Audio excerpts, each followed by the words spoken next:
Absolute Green Lantern #1 has arrived, and it's time to discuss. Now, most of the pitches for the Absolute universe and the promos featured a similar format. It was a without and then insert blank for each character. So for Batman, it was without the mansion, without the money, without the butler. What's left is the absolute Dark Knight. And Green Lantern's was without the ring, without the core, without the willpower. What's left is absolute Green Lantern, which means that we get to start this video off with an entirely serious and relevant Hal Jordan doesn't even know what will is reference. I'm thrilled. 10 out of 10. I'm Sasha, this is Casually Comics, and let's take a look at Absolute Green Lantern #1. Also, because we're close to time of release, time of recording, spoiler warning. This is not the main cover, this is the Martin Simmons variant. That's not shade at the main cover or anything, it's just this one spoke to me. Absolute Green Lantern #1 is written by Al Ewing and has art by Jahnoy Lindsay, doing all the things. The first chapter is called Episode 1, The Black Hand. Now, Black Hand is a reference to a couple of things. On the one hand, pun intended, it's literal. However, it's also a reference to a classic Green Lantern villain, who debuted in the Silver Age in issue number 29 in 1964, and who over the years has become quite an important antagonist for the Green Lantern, Hal Jordan. He's fought others as well, but the standout moments tend to be against Hal. His name has evolved as well. It went from being because he was the black sheep of the family, to him eventually actually having a powered hand. He was a big deal in the Blackest Night event. Now, when it comes to Absolute Green Lantern, when placed into the crop of the second round of new Absolutes, that's Absolute Flash, Absolute Martian Manhunter, and then this one, it's more in the vein of Flash than Martian Manhunter. In terms of it feels more like a remix than something completely outside the box. There are changes, but there's also a baseline familiarity. There are references everywhere in these Absolute books, and there's a decent amount in the Green Lantern. And we're going to take a look at a lot of them, but of course, as always, if there's any that don't come up, you can talk about them or post about them. The book opens with Hal walking down the highway. This was shared as a preview a few days before the book's release. And as he walks, he struggles. He thinks that he must be without fear. This is a play on some very early ideas about Hal as a man without fear. It's something he's been called before. Sometimes the idea is played with that he overcomes it, but a lot of times in the lore, it's just that he doesn't feel it or acknowledge it. Really, in Hal's therapy sessions in Heroes in Crisis, it should have been, I don't know what fear is, which would have been worth talking about because that's a genuine problem. And there are some people who have a rare genetic disease where they genuinely cannot feel fear. It's called Urbach-Wife disease. Either way, clearly Hal has to hang out with Daredevil. However, the Absolute Universe Hal is experiencing great fear.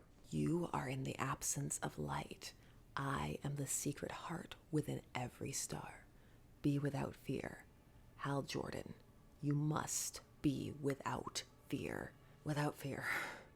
I'm so scared. If that's a play on the concept of a Green Lantern oath, that's pretty cool. Also note that there is a ring, and it's a very Ring-U-esque or Eclipse ring, but it is a ring nonetheless. It may be without the traditional ring as one understands it, but rings, ring imagery, discussions about their symbolism, they feature in this book. Now, Absolute Green Lantern is going for a bit more of a horror vibe, with author Al Ewing stating, yes, I have quotes, there is a ring in there, but it's not a Green Lantern ring, but it's still there. Part of my thinking was, if I was launching Green Lantern today, how would I do it? I tried to break it down to its core elements, and to me the core element is an alien force coming to Earth. Part of the cosmic horror I'm trying to instill in the book is the unknowability of this alien force. So that's worth bearing in mind, because if one believes there's a different core to the Green Lantern, then they may not vibe as well with this book as a result. However, others will be entirely along for the journey. There's meant to be a rising sense of dread and tension throughout. So some connection to that feeling will enhance one's enjoyment of the book. There's definitely a lot put into it in terms of the environments and the expressions on Hal's face and the play of the shadows. He's often crying in this, but it comes across as involuntary, as if he's just so overwhelmed it's just spilling out of him. There's a looseness to some of this art, a bit of a flow, especially around the ring and certain other elements. It's got almost sketch-like quality to it at points, so it is very stylized. Now, Hal is stopped by a police officer because he's just wandering along the side of the road, and the encounter quickly escalates because he's hiding his hand in his pocket.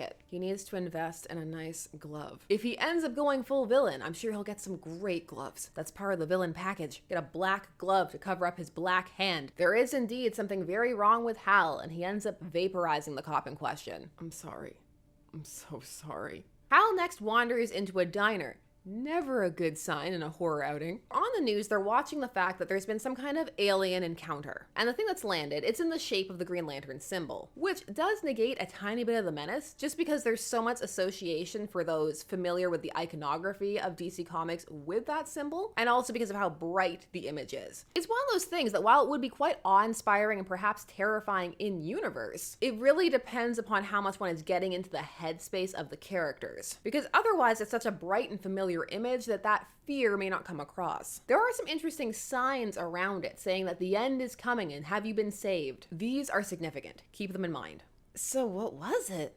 What happened in Evergreen? We next get a flash to 5 days earlier, which introduces us to some of the other characters in play who in the main universe feature as Green Lanterns. We've already seen Hal, now we also get to see John and Joe, and Guy is mentioned. Joe is the character who's been positioned as the heroic lead, or at least so it seems, time of recording. She's the one who's getting the green coloring and also the ring on certain covers, despite the whole no ring thing. They do talk about how she's still wearing her wedding ring and the significance of that. Just in general, they talk about the symbolism of rings and the reason you wear them on certain fingers, them being connected up to the heart. Now, Joe is one of the newer Lanterns, relatively speaking, and some may not be entirely familiar with her. Jo Mullein was introduced in the Far Sector book by N.K. Jemisin and Jamal Campbell. This was in 2019 under DC's Young Animal imprint. She was a Green Lantern off in a very far sector of space. However, she has since been incorporated into the main DC lore. The thing is, there are many a Lantern. She's currently being featured more prominently, but it is entirely possible, depending upon when one started reading, that they may have missed her. She is in general to the mainstream one of the less well-known Lanterns, and that's part of why Ewing picked her for the role. Quote time. I just think she's neat. Originally, I wanted John Stewart to be the main protagonist. I wanted him to be around 45. I sat down one day and thought to myself, do I want to do another haunted old man comic? Do I want to do another comic about an older man?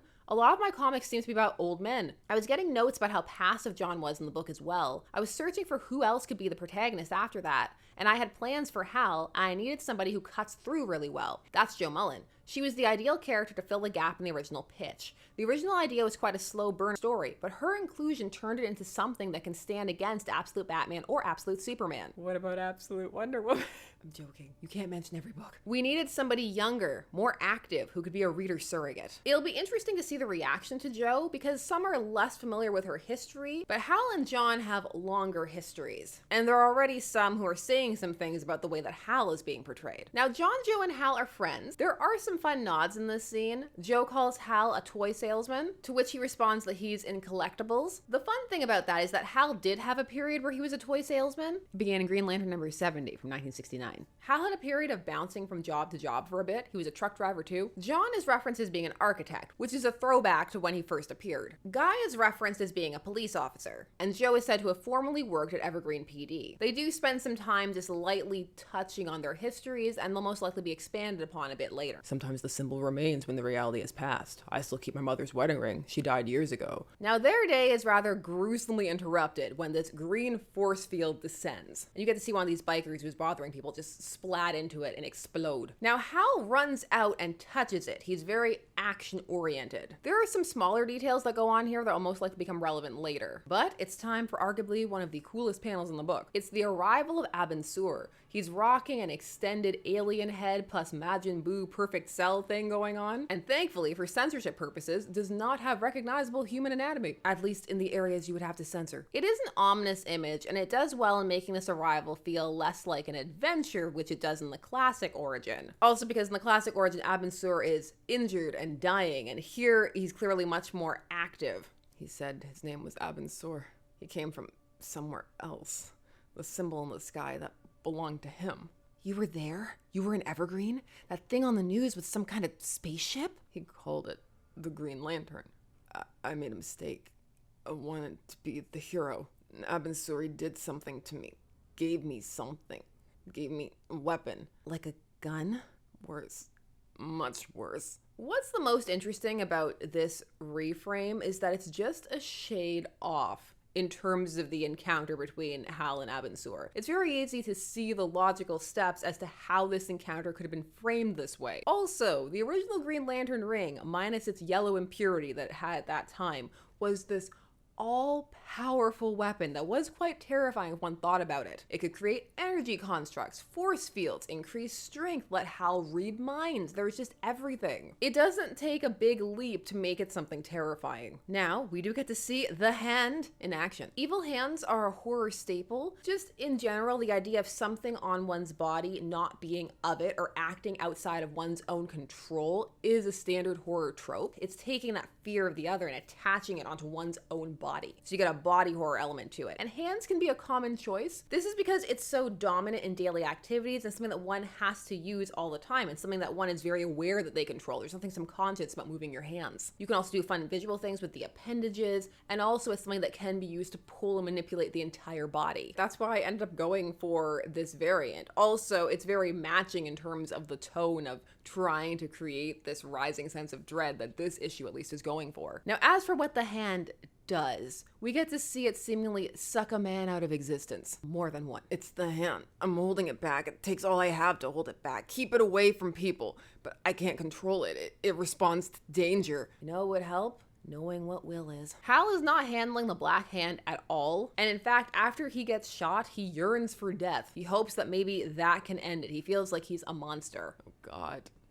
You're not gonna let me die, are you? The issue ends on Hal being discovered by Jo and her abs. Jo does not skip core day. Every day is core day. What happened to you? And that is issue 1. So let's discuss. This issue does a good job working within its own concept in terms of reframing the Green Lantern as more of a horrific alien encounter. Some say cosmic horror. It's pulling some vestiges from that, but it's pulling from other places too. Conceptually, it's a strong reimagining and the tone holds firm. And as mentioned, it's not hard to switch the idea of the concept of the powers and how they got them in that direction. It's also posing some questions as to how these powers are going to work, how they're going to be controlled or channeled, changing it from some kind of alien tech to something else, or maybe it's not, maybe it's a bioorganic tech. Some people do feel that the hand and the way it moves looks very much like Venom. There are some theories around that already. And Abin Sur does feel more menacing, and his intent does feel more unclear. Now, while Abin Sur doesn't look particularly biblical here, there's a vestigial energy to things like Childhood's End by Arthur C. Clarke, especially the first part, The Arrival, and it's accented through visual cues like the signs around the Green Lantern symbol. Just the way that Abin Sur descends down, the energy around him, the way he's spoken about, the way that he's the one seemingly telling people not to fear. It's very reminiscent of an encounter with an angel. They often need to tell people not to fear. They're meant to be almost too much. And afterwards, when I was going through interviews, I found that this was the approach that Ewing was going for. So for me, at least, it worked. He talked about being inspired by the Old Testament and the like. He stated, "I have an ongoing relationship with religion in my work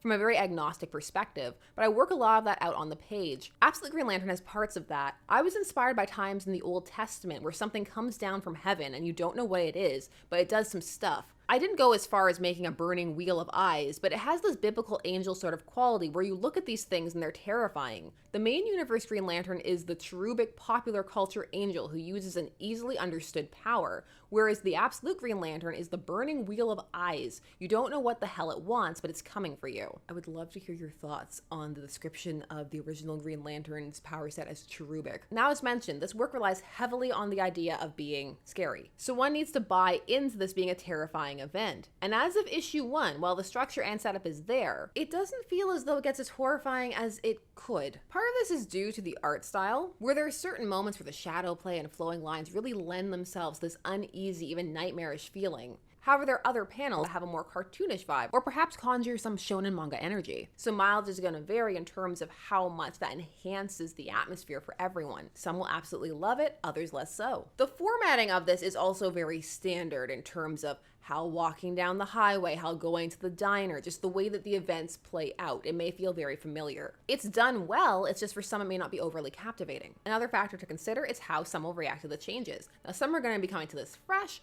others are going to be coming with a long history from the Green Lantern, and so it's going to be interesting to see whether some feel that this changed enough, whether it was playing enough with the concept of being in the absolute universe, or whether it was too much. One thing that some may note about issue 1 in particular is the absence of Jo. She's not in this issue too much. However, she's featured prominently on the majority of the covers and has been presented and pitched as the main Green Lantern in this series. But this issue is much more of a slow reveal of the Black Hand and the encounter with Abin Sur and the idea that it's changed people, and the question is how. So this first issue is much more Hal-centric, or rather Black Hand-centric, as the title would suggest. The fact that it uses the term episodes does hint at the idea that you're going to follow different people or different events. It has a very fade to black energy, a TV series energy at points. However, there are some who may be rankled by the fact that while Jo features so prominently on the covers, she doesn't feature so prominently inside of issue 1 itself. While for others, it won't be an issue, and they may enjoy the build-up, the burn, the slow burn, which is apparently faster than it was initially. This has taken time to set up the situation more so than the characters. That's coming more through in kernels. And if the tone is meant to be to set up this mystery of what's going on, then the way that it's been structured so far makes sense as attempting to construct a hook by showing the character who has been negatively affected or seemingly negatively affected. It's also a callback to Hal being the first originally, before canon expanded and retcons, etc., to encounter Abin Sur and become the Silver Age Green Lantern. It wasn't the first Green Lantern, that was Alan Scott in the Golden Age, but he had a different origin. The depiction for Hal is also something that could be make or break for some. Of course, this is an alternate universe, as has been said, so that must be borne in mind. These books want to play with things. However, some may feel they don't want to see Hal in this light. They may want to see him being more heroic, or they may be tired of it feeling like Hal is constantly being cast as a villain. Parallax energy. Although in all fairness to that statement, Hal is being quite heroic over in the mainline book time of recording. However, for some, the Parallax flashbacks, they never leave. And this book is playing with that, because the retcon for Hal and Parallax was him being possessed by the fear entity from inside of the Yellow Lantern. Now, of course, all of this is issue 1. It's not entirely clear where things are going. This issue does set up more of a mysterious vibe that leaves one with many questions. How did Abin Sur change them? Why were their changes different? Where's John? If one is intrigued by these questions, it's a strong setup for issue 2. If not, then obviously less so. It is interesting to see them take such a different direction tonally with it, and the encounter does feel more dangerous as a result. I'm curious to see how far / where this book goes with it. And now I want to hear from you. What did you think of this issue? Are you intrigued? Did the horror land for you? Are you really vibing with the art style or not? Was it different enough for you? Too different? Where does it rank amongst the absolute books overall for you? And of course, as always, why would Hal Jordan do this? Share your thoughts down below. I can't wait to read them. And while you're down there, please also do some of the other YouTube things, like, subscribe, hit the bell notification. I almost said comment again. Thanks so much for taking some time out of your day spent discussing comics with me. I always appreciate it, and I will see you again soon. Bye-bye.